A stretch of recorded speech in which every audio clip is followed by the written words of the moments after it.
step into a prayer of gratitude and thanksgiving, taking this moment to acknowledge that our souls sing out and that we use that energy and that love to simply bless not only this space, but all those who have stepped through the doors today in service, whether it be the sound team, whether it be the kids, our amazing choir and music director.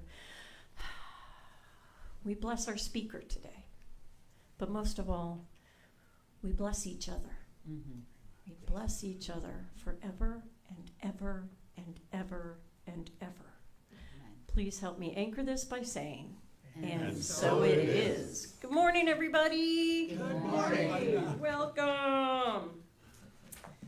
So, we always do this lighting of the candles. We always brought pencils, too. Today, just really think about the words and think about how much we're just all one. And so our candle lighter today, I coaxed her out from the back, is Amy, our sound tech.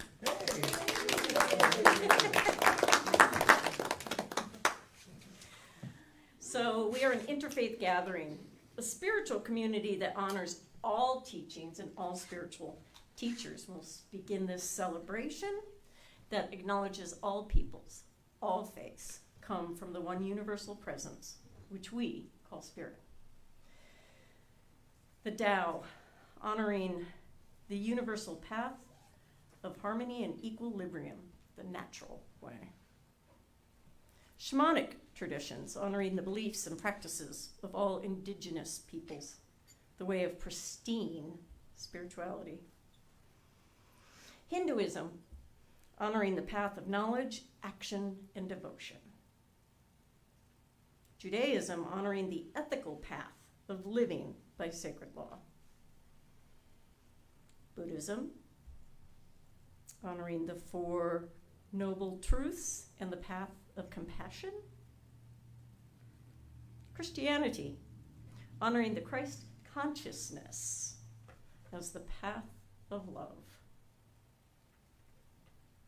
We have Islam, which honors the path of submission to the will of God as the highest calling.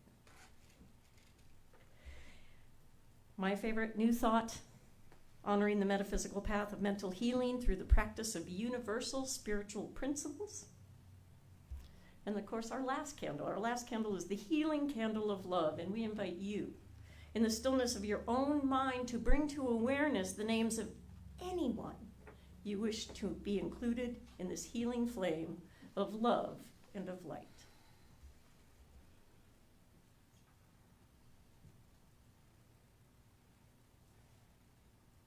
And now that our flames of faith are fully lighted, we move forward into our celebration, realizing and reaffirming that all paths lead to God.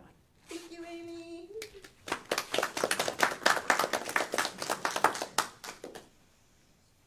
Our inspirational quote today comes from Gregory Coyle. He's a licensed practitioner who lives in Norway.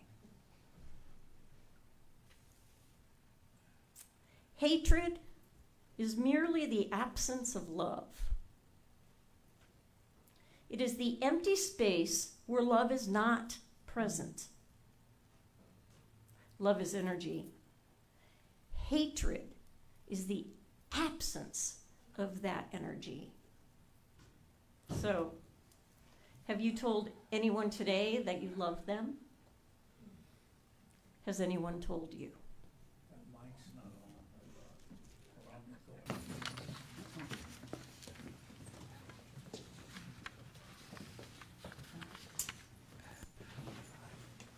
I believe, along with somewhere north of 4 billion people, more than half of the people on this planet, I believe that there is a power in the universe, one magnificent, infinite power in this universe. And I also believe that this power, this creative thing, whatever it is, whatever name you choose to assign to it, is all-powerful. It is the most powerful thing there is. Infinitely powerful. I'm reminded of the year that Ann and I had the opportunity to be sitting at the overlook in Talkeetna, where you look right down over where actually the three rivers come together, and watch the ice go out on the Talkeetna and the Sioux at the same time. And the enormous blocks of ice going down the river. The power of nature. And this infinite power is greater than all of that added together. This power, this creative thing is all-knowing. It knows all of everything, not just facts and science and technology, but it knows everything. Everything that ever was and everything that will be. And on top of that, it's wise. It uses this knowledge, this infinite knowledge with wisdom, infinite wisdom. This power, this presence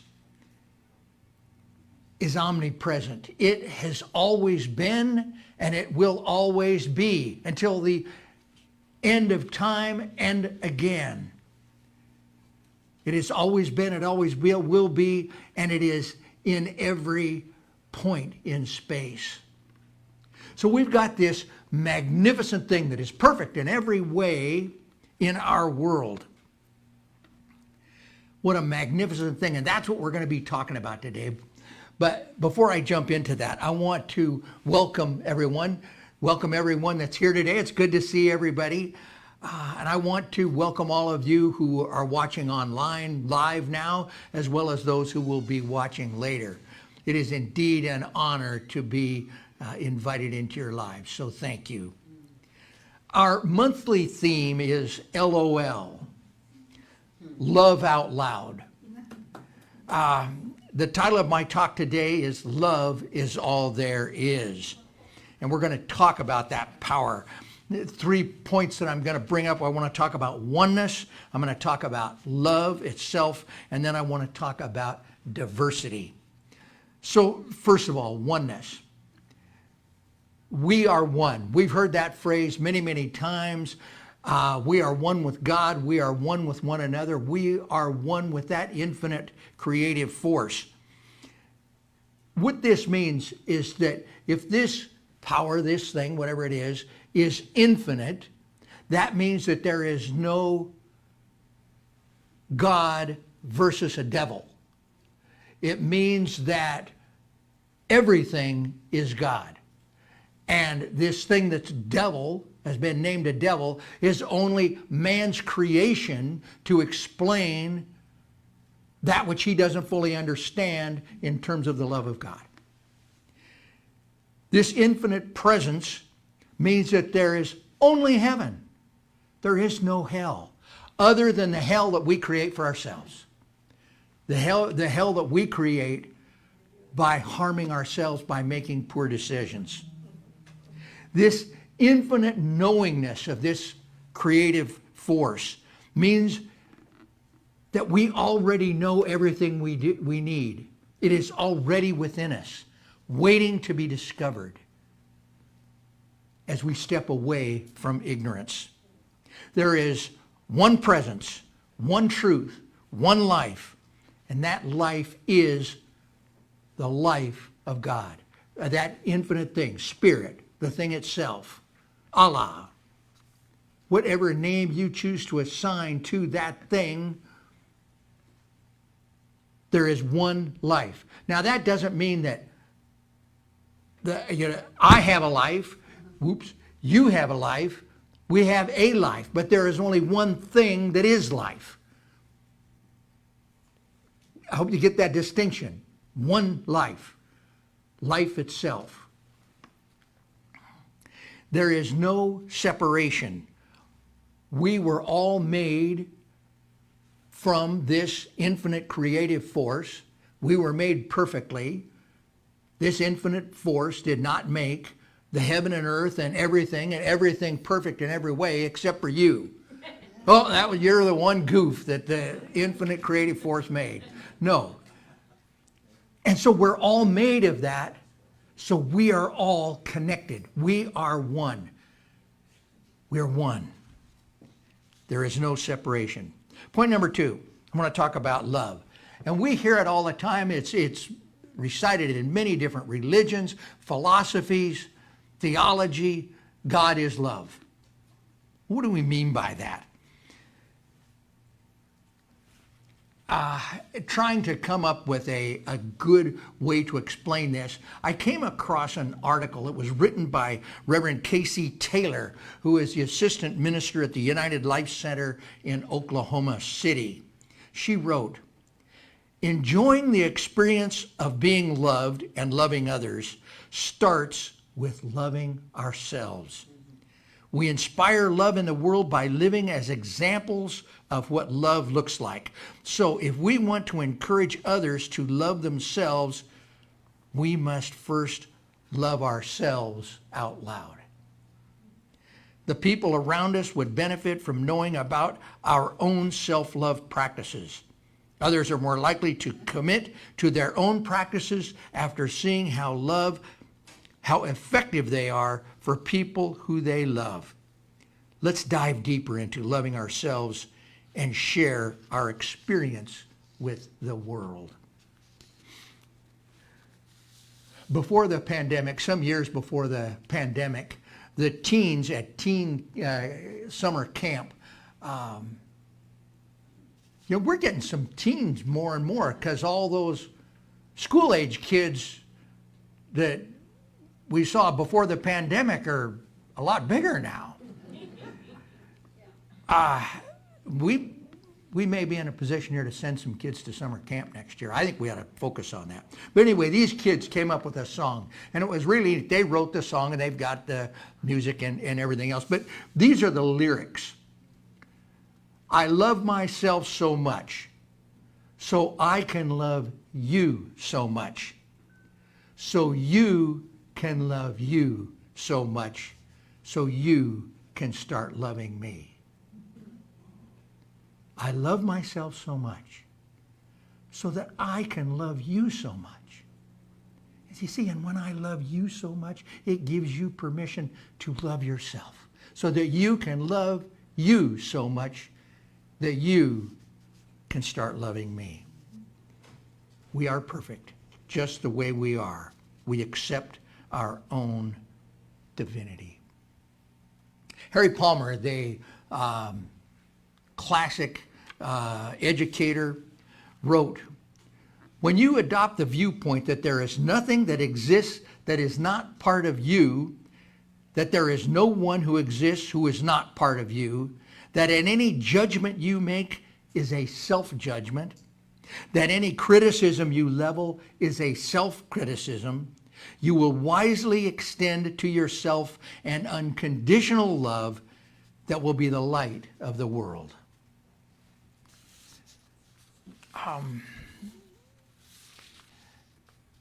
Reverend Rachel Hollander, I think many of you know Reverend Rachel, was here for many years as a practitioner. Before she moved away, like on the last day in Alaska, she gifted me with a book, and it was The Velveteen Rabbit.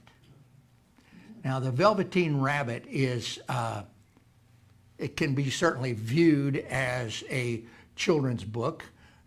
It's suitable for children, but it's got a lot of meaning in it. It's kind of like The Lion King. Yeah, it may be for kids, but there's a lot of truth in The Velveteen Rabbit. The overall thing is this little stuffed rabbit was made out of velveteen. It was a little, like a teddy bear. It was a stuffed rabbit.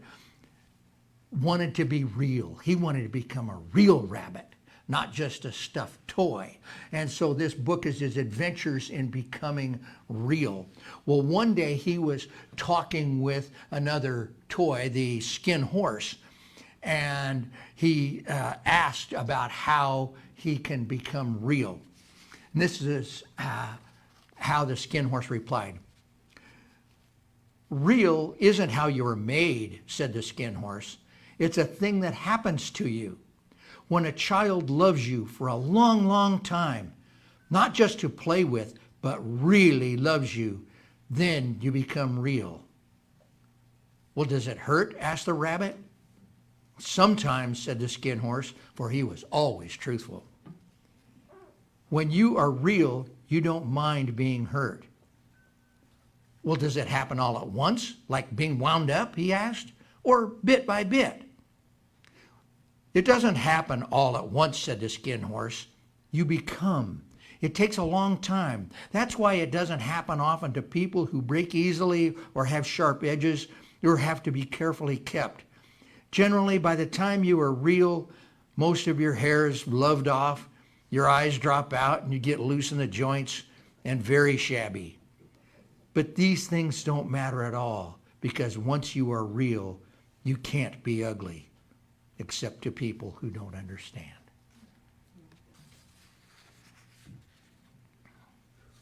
The universe does not judge. Eventually, you will come to authentic empowerment. You will know the power of forgiveness, humbleness, clarity, and love. You will evolve beyond the human experience, beyond the earth school, beyond the learning environment of space and time and matter. You cannot not evolve. So says Gary Zukav in The Seed of the Soul. I think that love exists on a continuum. And it's not a continuum of all kinds of love up here and hate down here. It's a continuum of different kinds of love. I love Ann's meatloaf, but I love Ann. Those are two kind of different things, you see, and they're different places on the continuum.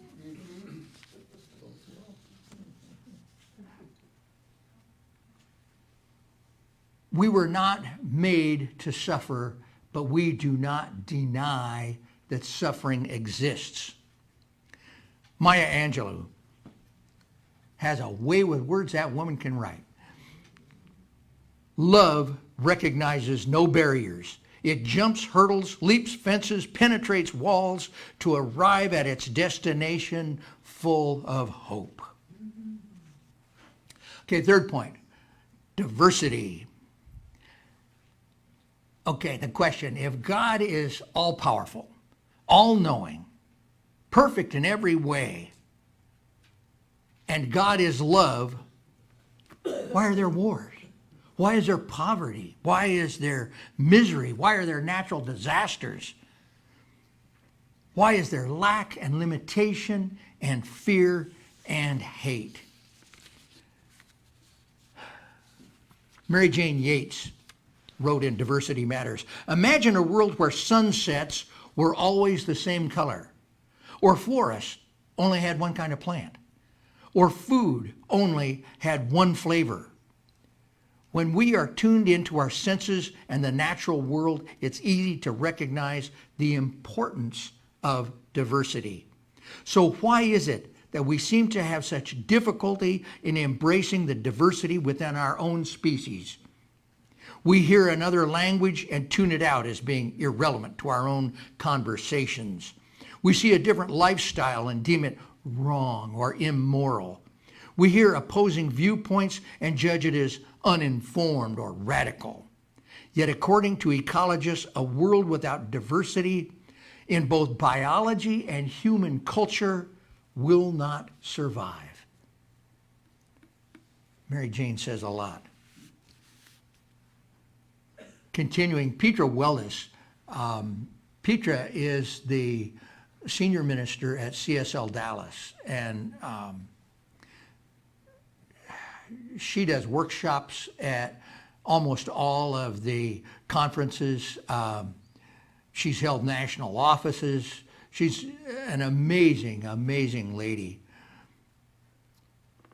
This is what she wrote. All of life is the expression of the one life.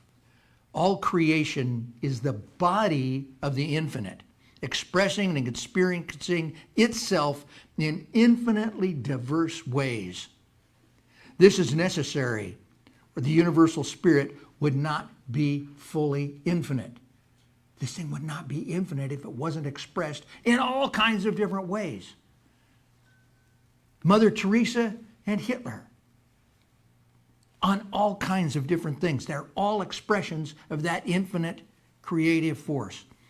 Anyway, going on. We can get back to Petra here. I got a little off. Creation is where love becomes actualized and life becomes more of itself, capital I. It needs you, me, and the whole universe to become all of the infinite ways it can be. I call that the infinite inclusivity of the divine. Infinite inclusivity. Okay, there is an important game and starting in a little while. Broncos, sound team will probably be gone. Conclusion. Well, we're all fans. Yep, hurry up. And Raider haters.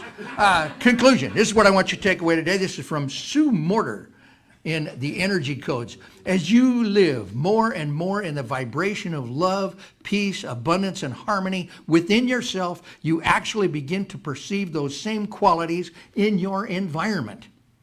It is as if you see, hear, and feel that everything that is happening is serving something good.